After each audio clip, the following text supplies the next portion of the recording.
let's go ahead and start. Make sure you raise your hand when you have a question. We have a mic coming around, so make sure you speak to the mic. So first question, please.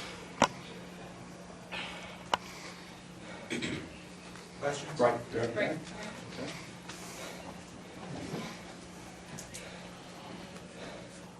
Matt, you rarely show a lot of emotion usually after a match, but you were obviously very excited about this one. What does title number 2 feel to you? I mean, it feels just as good as title number 1. Better. I mean, I don't know. It's a new year. It's a new thing. It's a new challenge. There's new obstacles you have to overcome. And, you know, throughout the year, you don't show a lot of emotion because you're not finishing the way you want to finish.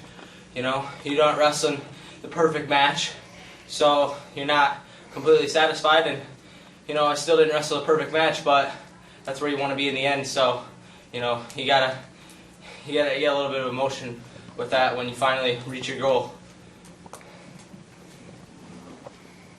Matt, he was so flexible. That really made it hard to finish shots. I mean, what was the key there? What did you do to get that second one after you fought off that one, the extended one in the first period, and then when you got the one, what did you do? What did you change up? You get it on the leg, and your mind says, "Man, he's flexible, he's strong," but your heart says, "I'm not coming away with no takedown. I'm not getting a stalemate.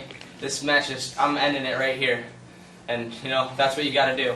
You get in those tough situations, you have a second to think. The only thought that goes through your head is, I'm not letting go of this. There's no way he's getting out of this. There's no way. And that's what it's got to be. Question in the back.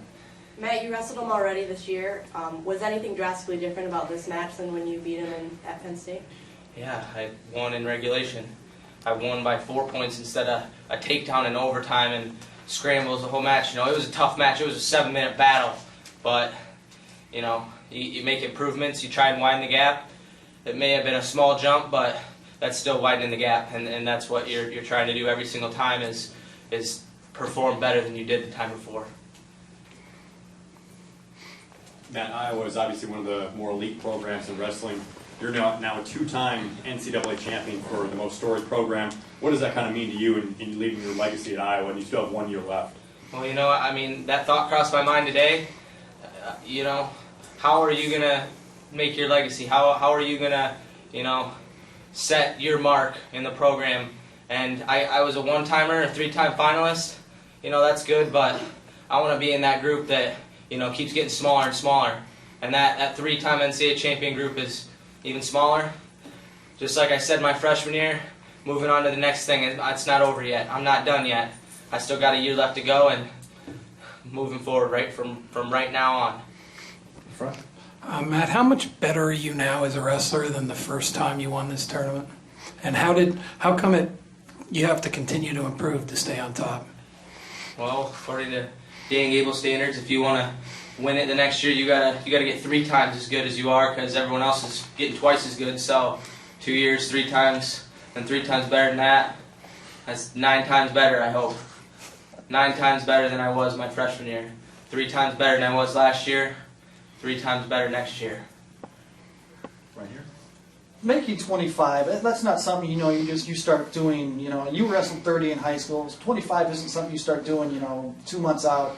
This is a year-long thing. Can you talk a little bit about the lifestyle it takes to be a 25-pounder? Well, I mean, regardless of the weight, the sport of wrestling is a lifestyle like no other sport. You have to live it, eat it, breathe it, sleep it. Every single aspect of your life has to include wrestling. And, you know, after my redshirt year, I realized what I wanted, and that was to be the very best.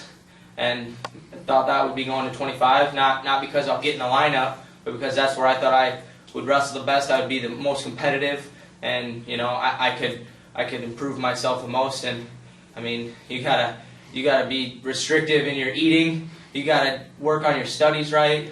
You gotta live your life right. You gotta think wrestling all the time. I mean, it's your life, you know. You live it each and every day, even in the off season, and that's really the key to what you're saying is being a 25-pounder. Any more questions? None? Matt, thank you very much. Congratulations.